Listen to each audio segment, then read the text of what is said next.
The first edition was released 9 months ago, actually, in Paris at Banque de France. But that book, first, we ran out of copies. The book is published by Oxford University Press. But secondly, the book was written before some of the major events of last year. Brexit is one.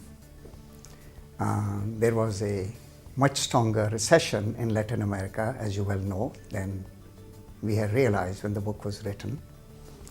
And then, of course, there was a big surprise election in the US on November 8 of last year. But in addition, there was actually a drop in global trade in 2015, which numbers came out only in middle of last year. And it was the first time in 50 years when global trade dropped in absolute terms despite growth in the world economy. So it led us to rethink where the world was going in the longer term, whether we needed to revisit some of our conclusions. And there are 26 authors of this book from 12 different countries. And interestingly enough, as we were doing the second edition, the basic conclusion of our authors was a consensus that the long-term future, we believed our findings were correct. Though the short-term, the 2016, 2017 numbers would change, despite Brexit and Mr. Trump. So our views on the dynamics which determine globalization and long-term future of emerging markets, in our view, were correct, are correct, and the trends will continue. So the book has, this time, 5 volumes on 5 different themes, and the book was actually released today.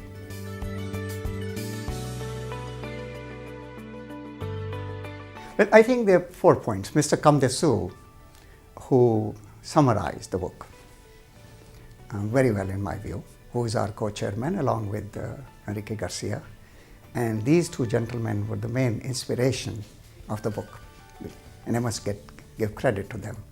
The book carries my name as the editor. Yes, I did write 5 of the 18 chapters, but they are the primary inspiration. And they gave a lot of ideas on which the book is written, and they helped select the authors.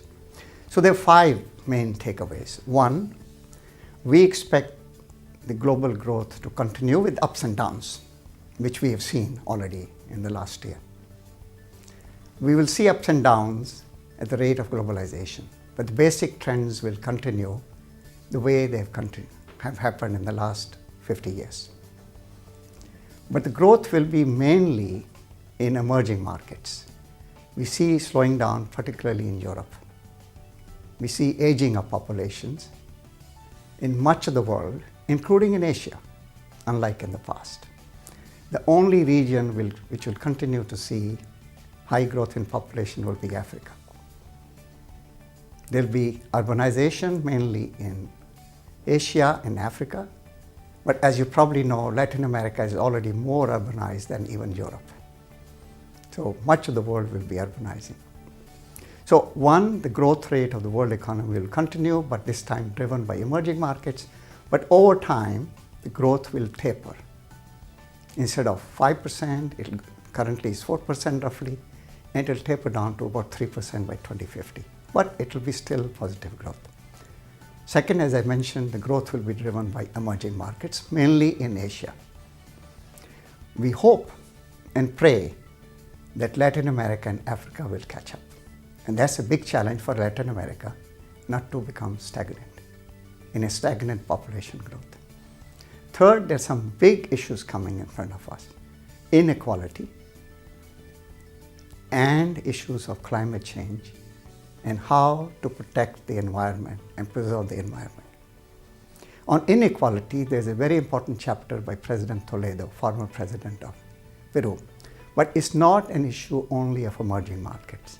It's a global issue including of developed countries, US, UK, Europe. And it's a problem not related to just income levels. It's a problem which could occur at any level of income, as the US is an example.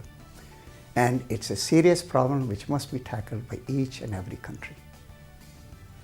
And sustainability of the planet is a serious issue. As more and more people become rich, as countries like China, India, Vietnam, Indonesia join Mexico's and Brazil's of this world, we'll be doubling the number of middle income consumers. And the earth cannot sustain consumption levels if these consumers want to reproduce the consumption of people in the UK and US. So something has to give. And technology alone cannot solve. So we argue very strongly that we have to rethink what we will do with our lifestyle. And we have to learn to live with less consumption. And the last point is, as the center of gravity of the world economy moves to emerging markets, particularly in Asia, and we have to learn to live going from a unipolar world to a multipolar, multicultural world with center of gravity in Asia, the global governance has to change and change dramatically. And it's not happening fast enough. So if we want to avoid armed conflict, we have to learn with a very different global governance. That's a very important takeaway.